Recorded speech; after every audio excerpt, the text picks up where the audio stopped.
नमस्कार भाइयों, आदाब। आप सबों को पैरी प्रणाम। तो जैसा कि हमने पिछले वीडियो में देखा कि कैसे मनीष कश्यप लोगों के जज्बातों के साथ खेला और बीजेपी पार्टी में जाके ज्वाइन हुआ, जिससे इसकी चाटुकारिता आसमान छूने लगी।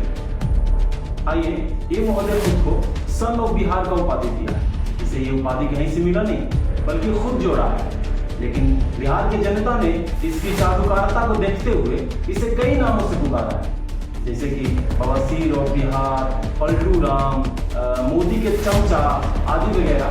और भी कई नाम हैं जो आगे वीडियो में हम जानेंगे। तो बने रहिए मेरे साथ और आगे देखिए। आपको लगता है मोदी जी को प्रेस कॉन्फ्रेंस करनी चाहिए? बड़े आरोप लगते हैं उन पर कि प्रेस कॉन्फ्रेंस नहीं करते। क्यों नहीं किया? क्या लगता है आपको? आप तो समर्थक उनको समझते हैं। देश को बनाने में व्यस्त है। 12-13 साल, 10 साल में एक बार भी नहीं समय नहीं मिला होगा, दिन रात काम करते हैं। बवासीर ऑफ बिहार, वाह। मोदी जी को डिस्कवरी चैनल शूट करने के टाइम है। मोदी जी को यूट्यूबरों को अवार्ड देने का टाइम है। मोदी जी को मौज मस्ती करने का टाइम है। मोदी जी को विदेश घूमने का टाइम है। लेकिन मोदी जी को प्रेस कॉन्फ्रेंस देने का टाइम नहीं है। अरे ये कहो कि भ्रष्टाचारियों का सरदार है और बिना स्क्रिप्ट के 5 मिनट भी नहीं बोल सकते। तो चलिए थोड़ा आगे बढ़ते हैं और देखते हैं कि वही मनीष कश्यप था जो चिल्ला चिल्ला के कहता था मैं किसी से नहीं डरता, मुझे सच बोलने से कोई नहीं रोक सकता। इसकी एक क्लिप देखिए, इसमें क्या है।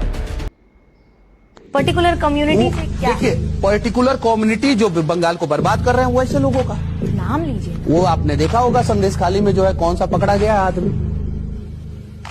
शाहजहां शेख। हाँ, वैसे वैसे लोगों का हो गया। सही कह रहे हैं। भारतीय जनता पार्टी ने आलोचित भी किया हर मंच से। आलोचना से सिर्फ काम नहीं चलेगा, लेकिन वैसे वैसे लोगों पे कार्रवाई होना चाहिए और फांसी पे लटका देना चाहिए वैसे लोगों को। और बंगाल पे में जो है राष्ट्रपति शासन लागू होना चाहिए। ठीक है, बिल्कुल आपकी बात है कि महिलाओं के साथ अगर अन्याय होगा कहीं भी, कहीं देश के भी, किसी भी कोने में, चाहे वो बंगाल में हो, चाहे वो केरला में हो, चाहे वो किसी भी स्टेट में हो। प्रज्वल रेवन्ना का नाम सुना आपने? नहीं सुना है, इसके लिए मैं माफी चाहता हूँ।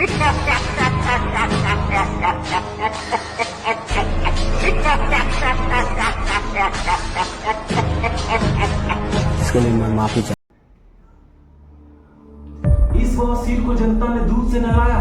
छे, इस दोगले को हमारी जनता ने मसीहा समझा। अरे ये अपने गांड नहीं बचा सकते, हमारा और हमारी जनता का क्या ही मसीहा बनेंगे। मैं सीधा सीधा मनीष कश्यप से सवाल पूछता हूँ, क्या ये प्रज्वल रेवन्ना को नहीं जानते, जिसकी लगभग 3000 वीडियो बलात्कार करते वायरल हुई, जिसने लगभग हजारों महिलाओं के साथ जबरदस्ती बलात्कार किए? क्या ये प्रज्वल रेवन्ना को नहीं जानते, या फिर या इसकी मनीष कश्यप की डर है कि डर के कारण ये प्रज्वल रेवन्ना का नाम नहीं जानते? इस नल्ले चाटुकार का एक और क्लिप देखिए, जिसमें अपना बवासीरी को फैलाते हुए डर के कारण कहते हैं, खुद देखिए। जब मोदी जी आएंगे और जो पूर्ण बहुमत के साथ एनडीए की सरकार फिर से बनेगी, भारतीय जनता पार्टी जो है उसकी सरकार फिर से बनेगी, उसके बाद से आप लोग ईवीएम का रोना मत रोना। और जितना आप लोग ताकत लगा ले, देश विरोधी जितने भी लोग हैं, जितने भी मोदी को नापसंद करने वाले जितने भी देश विरोधी लोग हैं, जितना भी ताकत लगा ले, एक बात याद रखना, गांठ बांध के लिख ले। दूसरी बात, जो बीजेपी या बीजेपी पार्टी का विरोध करे उससे बीजेपी विरोधी कहा जाता है, ना कि देश विरोधी। और पहली बात, देश विरोधी किसे कहते हैं इसके बारे में जानिए। इस चाटुकार को तो पता नहीं होगा, ना तो ये बीजेपी विरोधी को देश विरोधी ना कहता।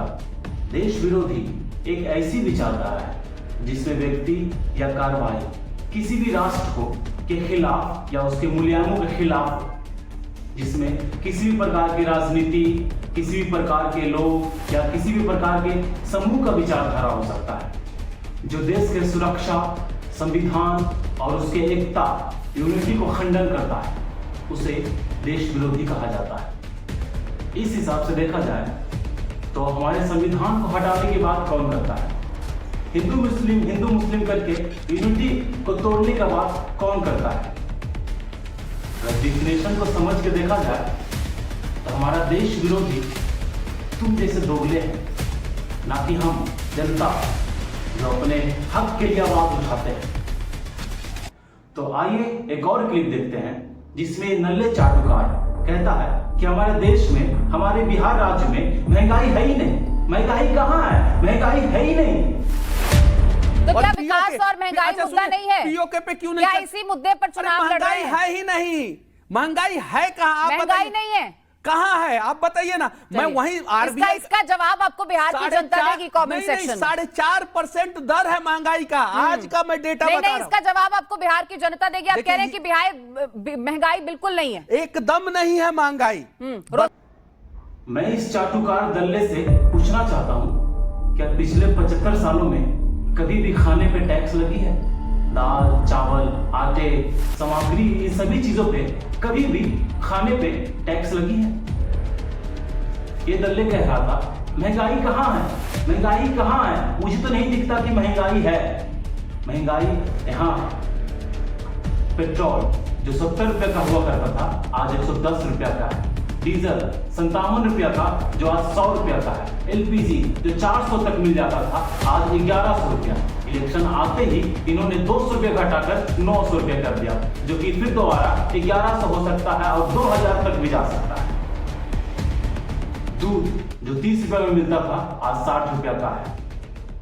डीएपी बोरी जो 413 का आता था आज 1350 तक पहुंच गया है। यूरिया बोरी 205 में आता था जो आज 350 तक पहुंच गया है। सोना जो 27 से 28 हजार तक मिलता था जो आज 75 से 76 हजार तक चला गया है। चांदी जो 36 के तक मिलता था 36 हजार तक आता था आज 83 के तक चला गया है। स्प्लेंडर बाइक जो 47 से 48 हजार में आता था आज 90 से 91 हजार में आ रहा है। लेकिन इस दल्ले चाटुकार को महंगाई दिखती नहीं। अरे ये तो राजपूत और कश्यप के नाम पर एक दाग है। राजपूत एक ऐसे वंशज थे जो सर कटा सकते थे लेकिन सर झुका नहीं सकते थे। अपने बेटी, अपने माताओं और अपनी महिलाओं की इज्जत के लिए वे कुछ भी कर सकते थे, अपना जान भी दे सकते थे। लेकिन ये तो डर से परजो रेवन्ना का नाम भी नहीं जाना।